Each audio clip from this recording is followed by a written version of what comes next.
Hello and welcome back to Scale Me Down and to another episode of this Pilatus PC6 turboporter with variable pitch propeller.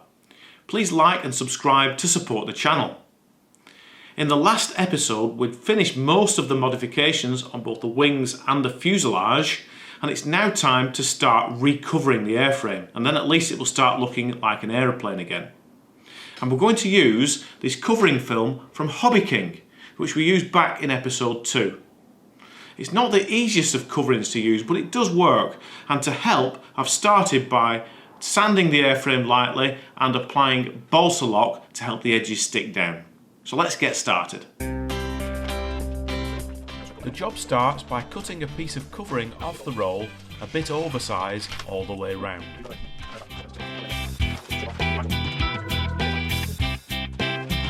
And we'll peel away the protective backing. With the covering iron set to 113 Celsius, we'll tack the covering in position, pulling it tight. Next, we'll turn the iron to 123 Celsius and seal down all the edges.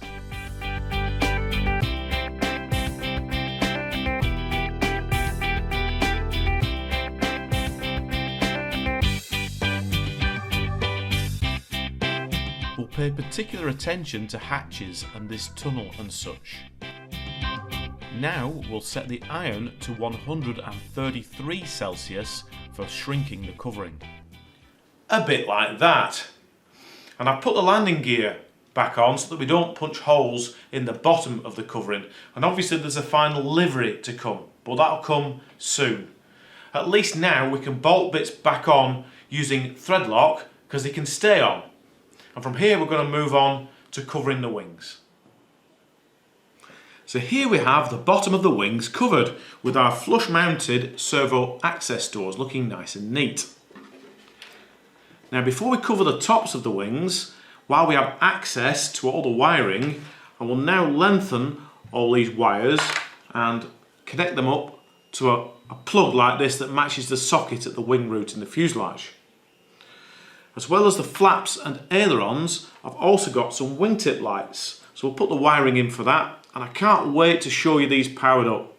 This is the navigation and strobe light setup from Flytron, and I'll put a link in the description below.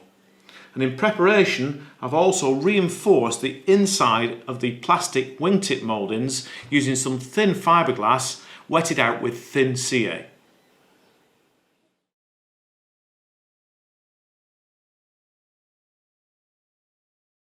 With the wings recovered, I can refit the control surfaces. Here I'm packing the hinges with Vaseline before epoxying them into position.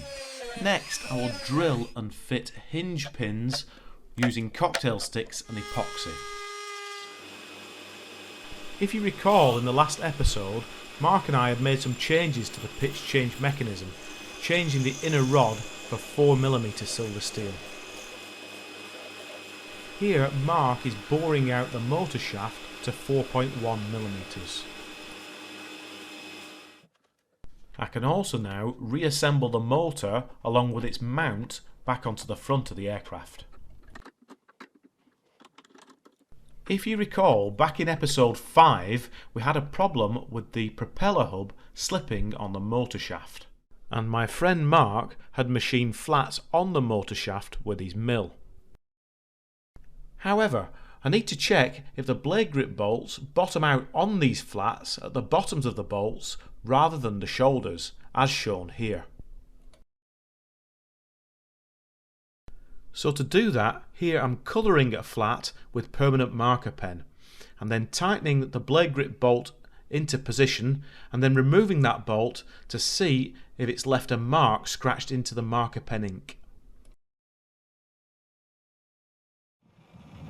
With the recovering largely completed, I've retired to the garden so we can see it all together, we can check that everything works, and so that you can see the LED strobe and navigation lights in strong sunshine.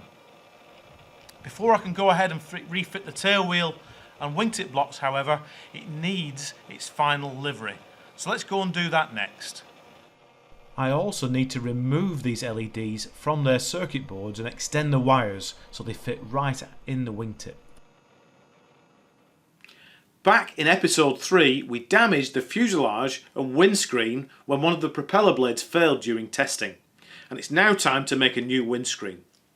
So to do that, I've taken all the broken parts and stuck them back together with sellotape. Then I could use an old cardboard box to make some templates, which I've then drawn around onto these bits of wood. And now over to the bandsaw, where we'll cut them out and glue them together in a big blank, from which we'll make a mould which we can produce a new windscreen from.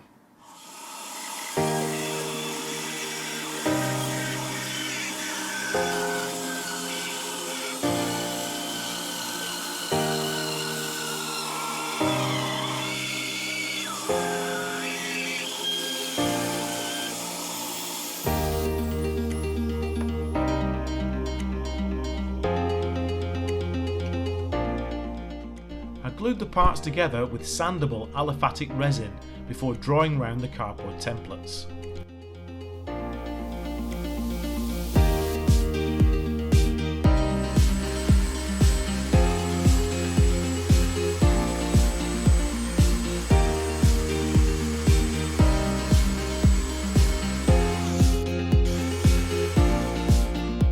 Used a power file to carve the shape, cutting symmetrical wedges from each side before softening the corners with further wedges.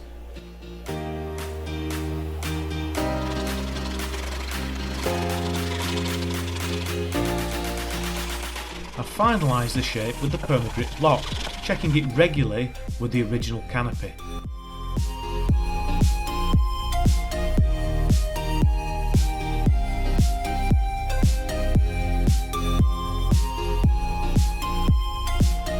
We heated a sheet of PETG in the oven at 130 Celsius to stretch it over the mould.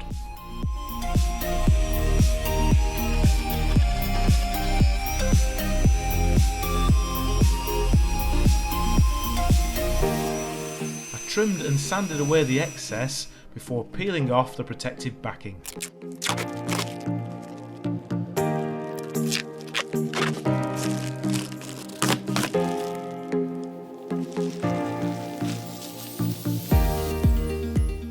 To close this episode, I've put the aeroplane together so that we can see her in a new fictitious aerotowing livery.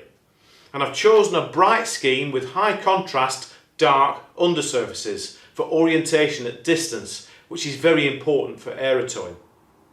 Now there's lots to do yet, but please stay tuned to the channel as we complete this Pilatus PC6 turboporter with variable pitch propeller. And as I leave you now, I'll show you some details of the model that we've done over the last few weeks.